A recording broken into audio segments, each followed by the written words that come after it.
Bonjour, nous sommes Valérie, et Quentin, cofondateurs des 11 Visions. En ce mois d'octobre, nous souhaitons apporter plus qu'un message de sensibilisation, c'est avant tout offrir un accompagnement humain et énergétique en soutien au parcours médical classique. Nous sommes sur Octobre Rose, euh, le suivi des cancers multiples, parce qu'on parle du cancer du sein, mais il y a tous les cancers derrière. Chez EONS, nous sommes essentiellement des magnétiseurs, des hypnothérapeutes, des accompagnants énergétiques, et on intervient en complément des traitements conventionnels. Tout ce qui est chimiothérapie, radiothérapie, éventuellement des opérations, des périodes de grosse fatigue. On est là pour soulager le moral, aider les corps à traverser étape par étape, mais à la fois le malade et également les familles. pour toutes les personnes touchées par le cancer du sein, nous proposons pour ce mois d'octobre 30 minutes offertes lors de la première séance pour écouter donc votre histoire et poser un accompagnement juste et respectueux. Un forfait spécial aussi sera adapté à la durée des traitements médicaux afin de pouvoir être accompagné tout au long de votre parcours de soins sans pression financière. Alors, vous allez pouvoir retrouver toutes les informations sur notre site www.e11vision.com dans l'onglet Accompagnement, où vous retrouverez donc le détail des séances de magnétisme, d'hypnose qu'on propose, de soutien énergétique dédié à la fois aux malades et aux familles, ainsi que l'ensemble des thérapeutes qui nous accompagnent. Aujourd'hui, on a invité trois de nos thérapeutes spécialisés en magnétisme. Vous allez pouvoir les découvrir juste après, que sont donc Fabienne, Émilie et Sylvie, pour partager leur expérience, leurs témoignages sur les bienfaits concrets de l'énergétique dans le suivi de ces traitements. Comment apaiser les douleurs, réduire les effets secondaires, quel soutien émotionnel ça offre. Et enfin, c'est un retour de force intérieure et surtout d'espoir pour les gens victimes de cancer. Parce qu'Octobre Rose, ce n'est pas seulement parler du cancer, c'est aussi parler de présence, de douceur et de dignité dans le chemin de guérison. Alors nous allons faire place maintenant à notre reportage. On vous souhaite de passer un bon moment. N'hésitez pas à commenter, nous répondrons, nous reviendrons vers vous et nous espérons vous retrouver très bientôt sur le site eonsvision.com. Belle journée. Au revoir.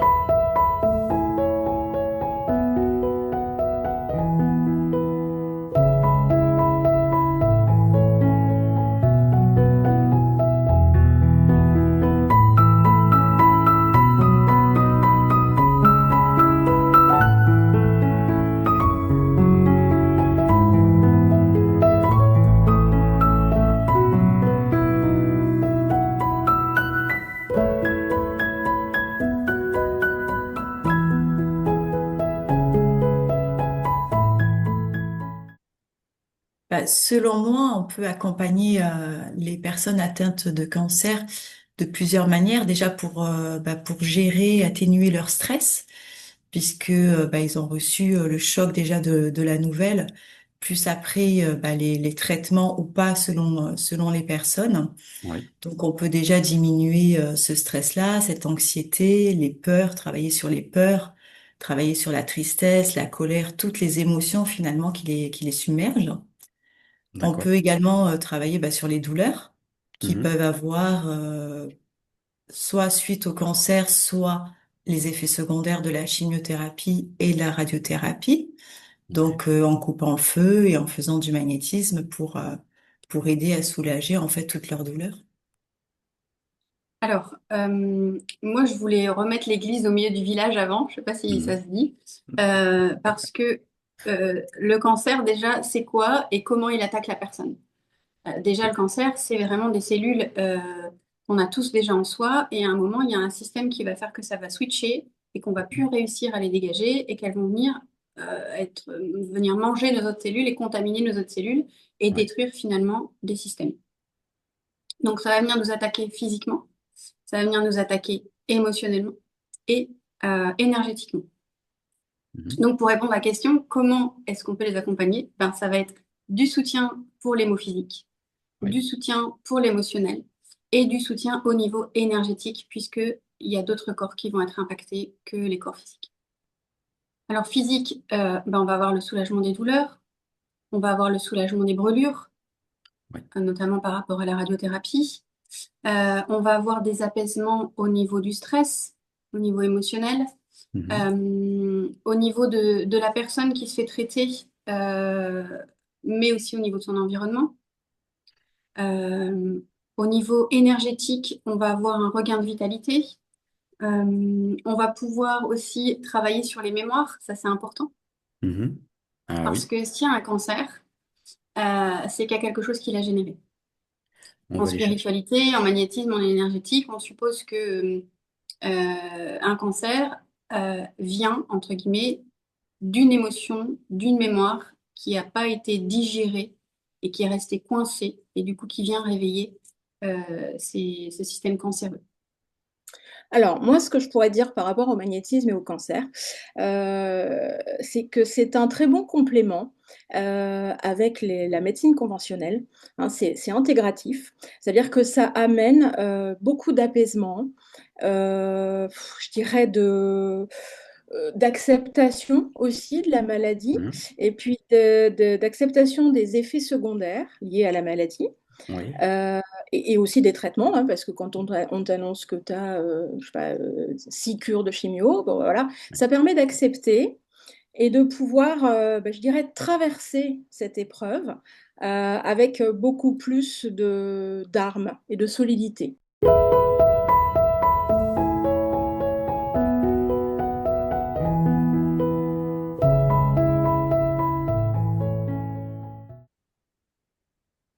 Alors, ça dépend du moyen que va choisir la médecine pour Mhm. se traiter. Puisqu'il y a différents moyens de traiter le cancer, on va avoir la Ouais, radiothérapie. oui. Donc là, moi, ma méthode, ça va être d'aller préparer la personne par une séance énergétique à ces soins de radiothérapie. Donc ça Mhm. va être de la soutenir, d'apaiser son stress, renforcer ses défenses immunitaires pour qu'elle puisse être mieux préparée, que son corps soit mieux préparé Ouais. à ces séances de radiothérapie. Ça va être, une fois que la personne m'aura transmis son planning des séances, d'aller se connecter une demi-heure après. On laisse le temps que la radiothérapie fasse son effet et après je viens me connecter pour couper le feu et éviter que la zone s'élargisse et que ça fasse cet effet coup de soleil de radiothérapie. Mhm. Et ensuite, d'aller refaire une séance qui va venir figer et remettre les défenses immunitaires à flot pour la personne. Après, pour la chimiothérapie, c'est un petit peu différent puisque là, on vient vraiment traiter toutes les cellules en chimiothérapie. On vient détruire même les bonnes cellules. Du coup, le plus important, c'est vraiment d'aller préparer la personne en amont. Quelle est la capacité physique et émotionnelle d'aller tenir le coup, en fait. Parce qu'on va Ouais. vraiment euh, détruire plein de parties au niveau de son corps. C'est-à-dire que si la personne elle a un cancer au niveau du poumon, bah oui, on voit bien, on voit physiquement, elle va perdre ses cheveux. Pourquoi? Parce on est allé détruire ses systèmes immunitaires et son système de renouvellement cellulaire. Ouais, ok, on l'a Donc, séché. ouais. Et pendant la chimio, on peut aussi soutenir la personne. Alors, il faut faire attention. Mais on peut aller la soutenir émotionnellement, c'est très important, beaucoup Mhm. d'écoute. Et on peut la soutenir physiquement dans le sens où on peut aller quand même aller travailler sur ses systèmes immunitaires. Ok, très bien, très Et, précis. ouais. Et ensuite, après la séance, enfin après les séances de chimiothérapie, il va falloir qu'elle se reconstruise et il va falloir de redonner un élan vibratoire et énergétique à toutes les cellules de son corps. Mhm. Donc là, on va venir soutenir son corps vers la guérison et vers la récupération pour que la personne puisse reprendre un rythme normal. Ouais, et se reconstruire. Mhm. Voilà. Ensuite, on a l'hormonothérapie, où là, c'est vraiment un traitement qui est plus doux, qui est beaucoup moins invasif, où là, on va plutôt être en soutien vibratoire. On peut travailler de manière un peu plus classique en énergétique, il n'y a pas de risque particulier. On peut être juste là en soutien quand la personne en ressent le besoin, que ce soit au niveau émotionnel, au niveau physique. Il y a moins de gêne, ça va être souvent plus de la fatigue et des troubles émotionnels. Moi, j'accompagne en coupant le feu. Donc après les séances, ça peut être aussi avant les séances, ça dépend en fait du programme, Mhm. mais pas que. C'est aussi accompagner par rapport au stress, par rapport au manque d'énergie, hein, parce que Ouais. voilà, ça fatigue. Ce sont des traitements qui fatiguent énormément, donc ça permet de remonter l'énergie du patient, voilà, et de pouvoir avancer dans ce combat avec force et énergie. Et Voilà. oui, parce qu'il en faut pour traverser cette épreuve. Ah oui, oui, oui, oui.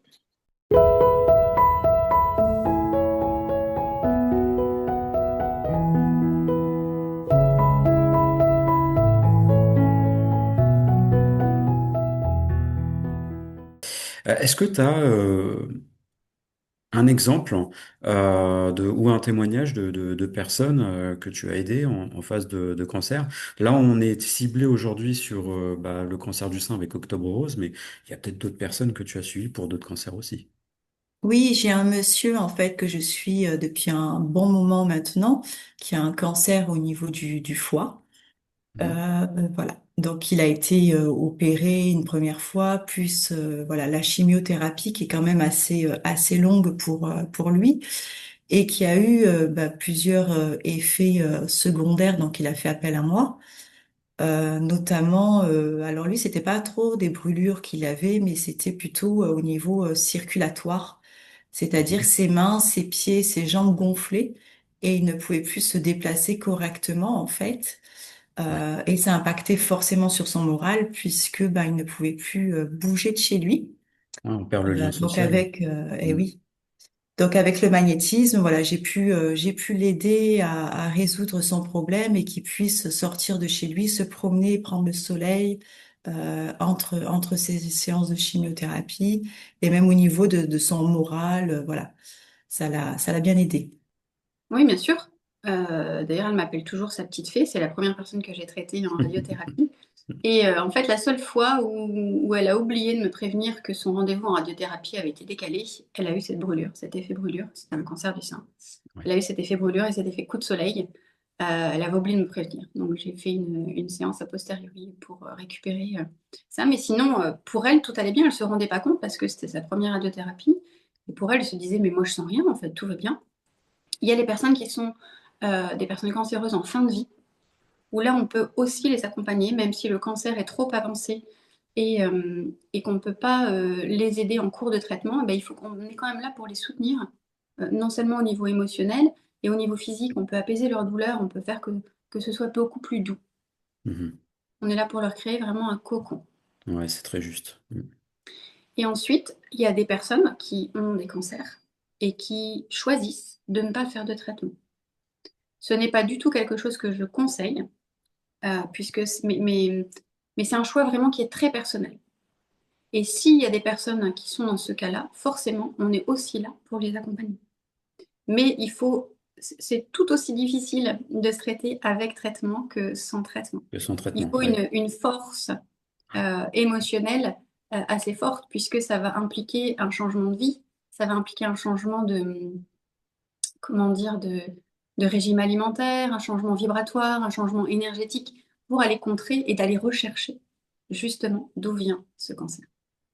Pense notamment à une patiente que j'ai accompagnée pour un cancer du sein Mhm. euh, il y a 2 ans. Enfin, je l'ai accompagnée pendant ces 2 années, on va dire 1 année et demie réellement de traitement.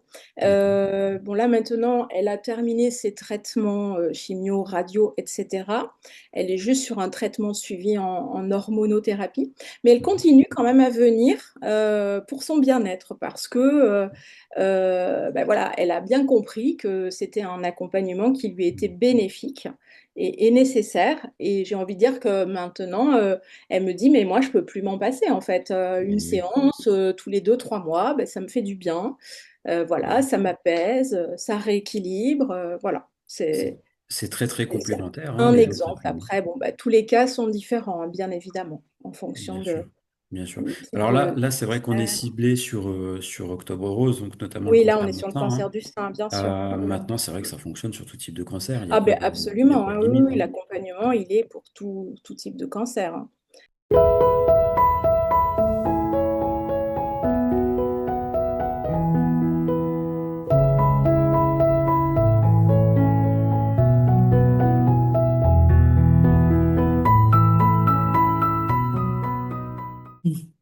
Alors moi, c'est très, très, très important. Pour moi, si tu veux, pour les soins, je dis que c'est 50% le thérapeute, 50% la personne. Mhm. On peut pas tout faire, nous, en fait. Ouais. Et pour ça, il faut instaurer vraiment une place de confiance entre nous et pouvoir discuter, être à l'écoute des personnes qui ont besoin pendant cette période de communiquer, de dire tout ce qu'elles ressentent, de pouvoir dire émotionnellement par toutes les phases qu'elles passent en fait. Donc Mhm. je suis très présente durant la période, notamment quand je coupe le feu. Oui. Voilà, je laisse les personnes m'envoyer des messages pour me dire là ça va mieux, là ça va pas, pour que je puisse intervenir régulièrement sur eux. Oui. Donc c'est très important en fait d'accompagner les personnes et de sentir qu'on est là en fait, qu'on Oui. n'est ni dans le jugement ni dans quoi que ce soit, qu'on est juste là pour être à leur écoute. Et il n'y a pas de croyance limitante à avoir sur le fait de traiter un cancer en termes de magnétisme. Ça, c'est hyper important. Non, pas du tout, parce que c'est un complément, voilà, qui vient amener Exactement. un confort, un apaisement, un bien-être. Ça aide à gérer l'anxiété, les angoisses, hein, puisqu'on a beaucoup d'angoisses quand on vit un cancer. Mais oui, L'angoisse de la mort, beaucoup de choses, hein, la peur des traitements, de la longévité du traitement, et cetera, des effets secondaires, et ça aide bien. tout à fait. Tout à fait. Justement, ça me permet de faire le lien avec la question suivante. Quelle place Oui. prend l'écoute, et ta présence dans tes soins, dans ces moments-là? Alors moi, je dirais que c'est moitié-moitié. Enfin, il y a autant d'écoute que de soins réellement. Oui. Même parfois, quand c'est nécessaire, eh bien, il peut y avoir plus d'écoute. Voilà. D'accord. Ça veut dire Parce que quoi? Ça veut c'est dire un... concrètement que euh, tu suis dans le temps, c'est-à-dire que la Oui. personne est en lien avec toi Alors, constamment. oui, absolument. Je lui propose, bien sûr, après, chacun est libre de faire ce qu'il veut, Mhm. mais évidemment, je lui propose un suivi. Oui, Un c'est suivi. important. C'est D'accord. important. Ok, ok. Et Parce que après, effectivement, libre à la... quand Pardon. on parle de tout ce qui est coupeur de feu, quand on parle Oui. de couper le feu, c'est vrai que ben, ça peut prendre sur le coup, ça peut prendre un peu plus tard. Donc, est-ce qu'elle peut te contacter, même si c'est 2 ou 3 heures après, Ah, ou mais le bien sûr. lendemain? Et, Il faut savoir que quand je coupe le feu, bon, déjà, j'en fais peu. J'en fais pas plus de 4 patients à la fois, parce que ouais. c'est quelque chose qui prend du temps et qui se fait chaque jour. On ne peut pas dire, Oui. si on est en vacances, ah ben non, j'arrête de couper le feu. Ou le week-end, ah ben non, j'arrête de couper le feu. En Et fait, hein, oui. si le patient a eu sa radiothérapie, il faut savoir que la radiothérapie brûle encore un mois après. Hein, donc, c'est un investissement. Voilà. Donc, c'est sûr qu'il y a un suivi par rapport à ça, oui. Mm. C'est la base. S'il n'y a pas d'écoute, il n'y a pas de soin. Mm. Puisque on est dans l'écoute émotionnelle de la personne, l'écoute de ses mots, mais aussi l'écoute de ses corps. Tout à fait. Que ce soit en physique ou à distance, on est vraiment à l'écoute de tous ces corps subtils et physiques. On va venir écouter la moindre symbolique, le moindre mal. Moi, en tant que magnétiseuse, je vais ressentir dans mon corps là où je dois aller.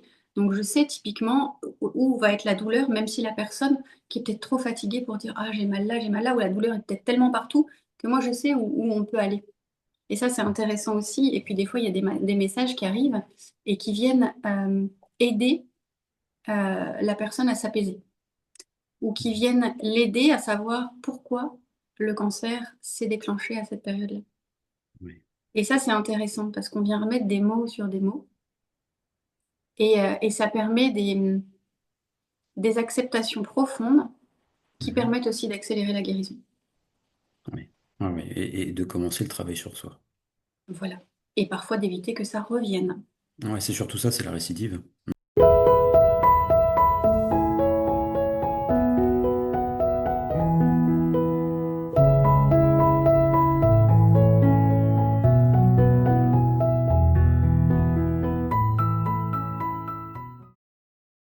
Ben, c'est de l'écoute, t'en parlais juste avant. Mhm. Pour moi, c'est, comme je te dis, c'est la base. Il y a forcément le cadre sécurisant, nous, au niveau énergétique, hein. On vient se protéger nous-mêmes. Ouais, Euh, aussi. c'est important. On vient protéger la personne qu'on reçoit. Et puis, ben, on vient appeler nos guides et les guides de la personne. Et ça, c'est important. Nous, après, c'est notre petite popote à nous. Mais c'est Ouais, c'est important de le ça. savoir. Voilà, on se connecte à vos guides pour que le soin soit le plus juste possible pour l'autre.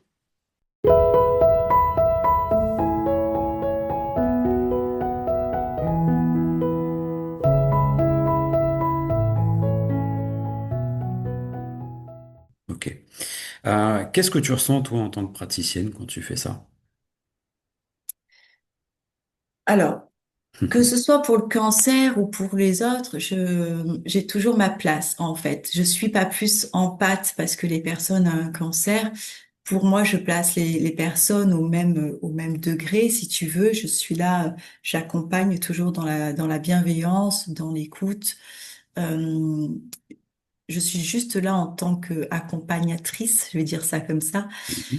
Et, euh, et j'éprouve toujours, beaucoup d'émotions,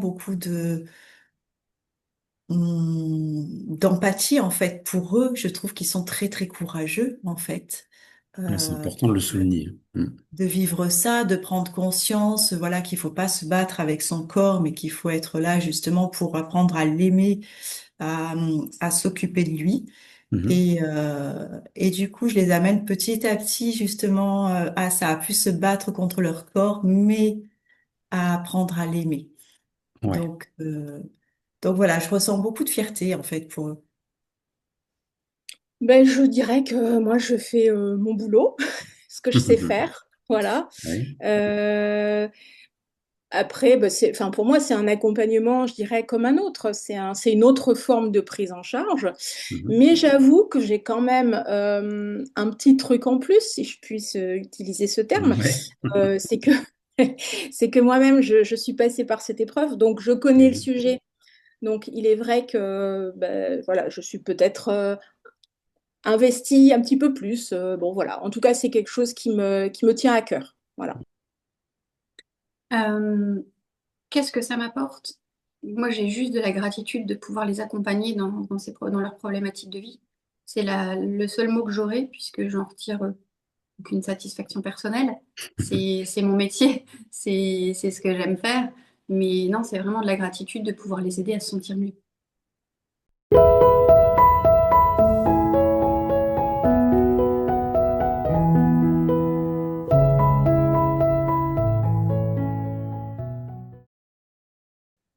Bah, de discuter déjà, de discuter avec nous, qu'on Mhm. puisse échanger. Pourquoi cette Oui. personne a peur? Est-ce qu'elle a entendu des choses d'autres personnes qui étaient sceptiques? Est-ce que c'est elle qui pense certaines choses qui sont fausses? Alors, je sais que certaines Mhm. personnes disent que ce n'est pas bien de faire du magnétisme quand on est atteint d'un cancer. Euh, pour moi, c'est juste des croyances limitantes, tout ça. Au contraire, on peut être là pour accompagner, pour apporter un mieux-être. On n'est pas là pour dire arrêtez vos traitements, loin de là. C'est un complément en fait au traitement médicamenteux et il faut pas avoir peur de tout ça. De toute manière, ils peuvent déjà tester une séance et voir les Oui. effets que ça leur procure ou pas. Et ils peuvent arrêter si ça ne convient pas. Moi, je dirais que de toute façon, il n'y a aucun risque, aucun effet secondaire, voilà, Mhm. qu'il faut tenter, même si on est dans des croyances limitantes, on se dit, oh là là, ça ne fonctionne pas, ça ne marche pas. Moi, je conseille d'essayer, de toute façon, voilà, il n'y a pas de risque. Ok. Voilà, oui. Et c'est très vrai. Il n'y a pas de Ben risque, oui, c'est il n'y a pas de complètement vrai. conséquences. Au Ah pire, non, si non. ça marche pas pour eux, si ça leur plaît pas parce qu'ils sont fermés, bah, ils peuvent arrêter. Il Bah, n'y a et pas voilà, ils d'engagement, passent hein. leur chemin et se disent, bon, bah, ça marche pas. Ok, après, voilà. Mais il n'y a aucun risque. Non. D'accord. L'essayer, c'est l'adopter. Euh, je dirais que quand on connaît pas le magnétisme, ça paraît mystique. Moi, j'ai toujours baigné dedans depuis toute petite. Ma mère m'emmenait voir un rebouteux, donc pour moi, c'est quelque chose qui fait partie de ma vie. Mais quand on connaît pas, il faut l'expérimenter. Sans l'expérimenter, on ne peut pas juger, puisque c'est quelque chose qu'on ne nous a pas habitués à voir. Et là, en le testant, on vient apercevoir justement toutes les fantastiques choses qu'on peut faire avec l'énergétique. Exactement, c'est très très vrai.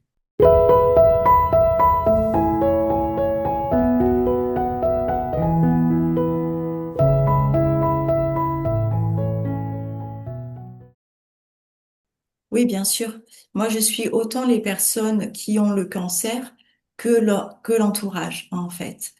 Parce que l'entourage aussi a des blessures, a des douleurs, ont la maladie finalement à digérer du frère, de la sœur, de la maman, du compagnon. Et émotionnellement, c'est très très compliqué pour eux, pour l'aidant, de voir la personne qu'on aime, voilà, un peu diminuée, qui est malade, qui n'est pas bien, et surtout qui veulent pas le charger lui émotionnellement. Donc Oui, il faut aussi qu'ils arrivent à s'exprimer. oui, tout à fait. C'est Donc important qu'on soit là pour les aider. c'est un accompagnement entre guillemets familial. Oui, tout à fait. Ouais. Hein. Moi, c'est vrai que j'ai les deux. Mm. Alors, il y a deux choses. Quand on vient faire un soin énergétique sur le patient, enfin, le client, naturellement, ça bouge en lui, sa vibration bouge, et du coup, ça va bouger sur son entourage. Mhm. Deuxième chose, il faut aussi travailler sur l'émotionnel de l'entourage et le physique, parce que c'est très compliqué Mhm. d'être un aidant. C'est fatigant.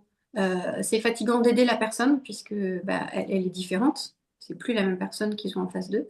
Elle est fatiguée, et quand on est aidant, on est nous-mêmes fatigués, on est nous-mêmes troublés. La personne n'étant plus la même, parfois, elle peut être aussi désagréable. Il faut qu'on sache comment l'accompagner. C'est important de travailler émotionnellement et parfois physiquement sur l'autre. Alors moi, je pense que oui, parce que, dans un noyau familial, déjà quand on fait un soin, ça impacte forcément, les membres de la famille, Mhm. puisque, l'énergie circule, hein. On n'est pas figé uniquement dans un corps, hein, voilà, c'est un peu plus complexe que ça. C'est ça. Et puis, dans la mesure où le patient va se sentir mieux, va être plus apaisé, forcément, ça va impacter sur le reste de la famille, sur le conjoint, par exemple, quand on parle du cancer du sein, faut savoir que les conjoints, c'est compliqué aussi pour eux. Oui, Heu, Accompagner quelqu'un de sa famille qui a un cancer, on se sent impuissant, on ne sait pas quoi faire. On ouais. aimerait l'aider, mais voilà, c'est très compliqué. C'est vrai qu'on parle beaucoup de la souffrance du patient, mais il y a aussi beaucoup la souffrance de la famille.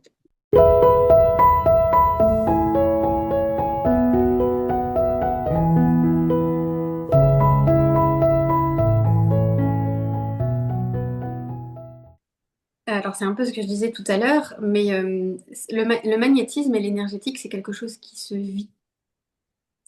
Tu peux pas l'expliquer, même si on peut expliquer de ça de plein de manières différentes, même de manière très concrète. Il faut vraiment le vivre. Mhm. De venir tester, de voir ce qu'on peut faire réellement en magnétisme, que ce soit sur le côté émotionnel, que ce soit sur le côté physique. Déjà, ne serait-ce que procéder à un nettoyage énergétique Mhm. avant un traitement, pendant le traitement et après le traitement, ça évite un petit peu à ce que tous les organes soient surchargés de tous ces traitements aussi et qu'ils puissent vraiment retrouver un mieux-être réellement. Un apaisement, ouais, c'est un Un apaisement, hein. apaisement, C'est oui. c'est ça clairement. Hein.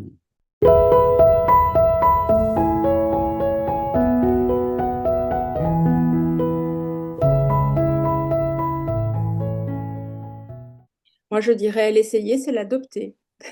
Je pense que c'est vraiment, un très bon complément, voilà, à la médecine conventionnelle. Ça aide vraiment à supporter, les effets secondaires, et puis tout ce qui est, attenant au cancer, voilà. Euh, Partage, Mhm. euh, libération, Libération, ouais. parce qu'on libère beaucoup, beaucoup de choses pendant cette période-là. Finalement, on comprend beaucoup de choses. Et reconnexion, parce que les personnes se reconnectent à soi-même, réellement. Alors, je dirais soutien, Soutien, ouais, paix intérieure, ouais, et j'hésite entre lumière et sécurité, parce qu'on vient apporter de la lumière sur tout, sur ouais. les cellules, sur la personne. J'en Mm. prends quatre, ça me va bien. Ouais. Et Ça me va bien. sécurité, parce qu'on vient, en créant ce cadre dont on parlait tout à l'heure, ce cocon, on leur apporte une vraie sécurité et un accompagnement doux, quoi.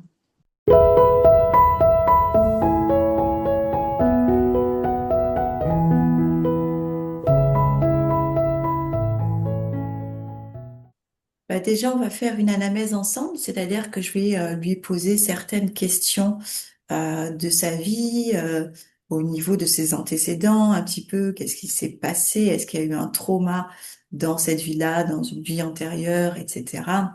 Mhm. Aller chercher un petit peu la cause hein, de ce cancer. Euh, Beaucoup l'écouter. Est-ce qu'elle dort bien? Comment elle se sent? Comment elle a vécu la situation? Donc, je pose pas mal de petites questions finalement pour apprendre euh, un petit peu plus sur la personne finalement.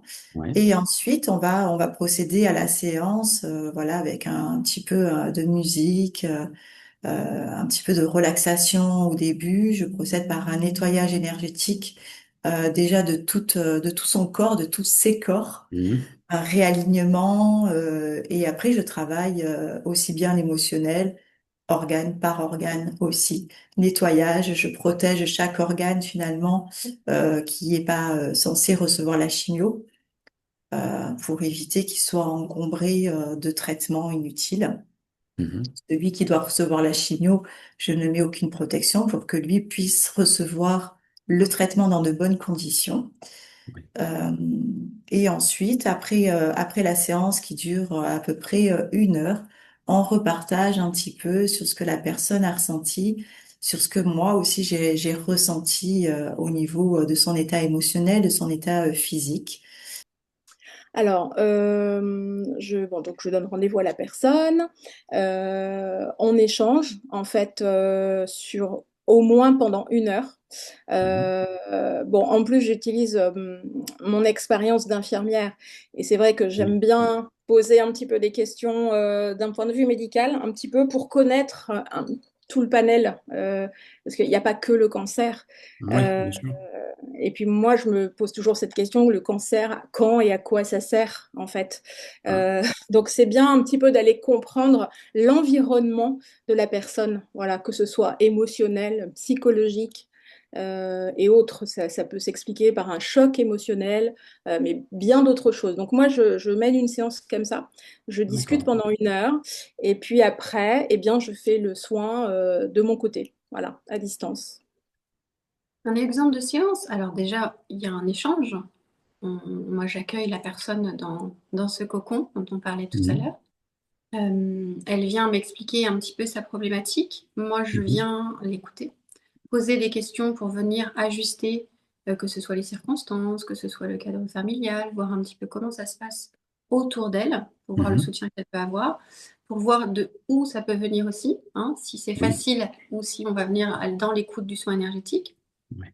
Ensuite, je vais proposer à la personne de se mettre dans un cadre où elle ne va pas être embêtée pendant le soin énergétique. Je procède au soin. Pendant le soin, je vais avoir des guidances. Il va y avoir pas mal de messages qui vont arriver, parfois pas. Pourquoi parfois pas? Et des fois, ça peut être frustrant quand les gens adorent Oui. avoir des messages. C'est que parfois, il ne faut pas aller remettre du conscient sur quelque chose qui n'a pas à être remis en mémoire. Ça peut Ouais. générer parfois plus de problèmes que l'inverse. Donc, des fois, je vais dégager toutes ces problématiques physiques, émotionnelles, énergétiques, avec mes petites mains, mon petit esprit, voilà, ma petite âme qui va se balader. Et puis voilà. Et puis quand les messages sont justes, ils sortent. Ça résonne pas. Des fois, ça résonne plus tard. Des fois, ça résonne tout de suite. Des fois, il y a des pleurs. Des fois, il y a des frissons. Des fois, il n'y a rien. Mhm. C'est OK aussi. Et ensuite, on débrief. Et je conseille bien sûr à la personne de boire beaucoup d'eau après. C'est normal pour faire bouger Ouais. les Avec énergies bien-être. qu'on est venu bousculer un petit peu et qu'elle ressentira beaucoup de fatigue.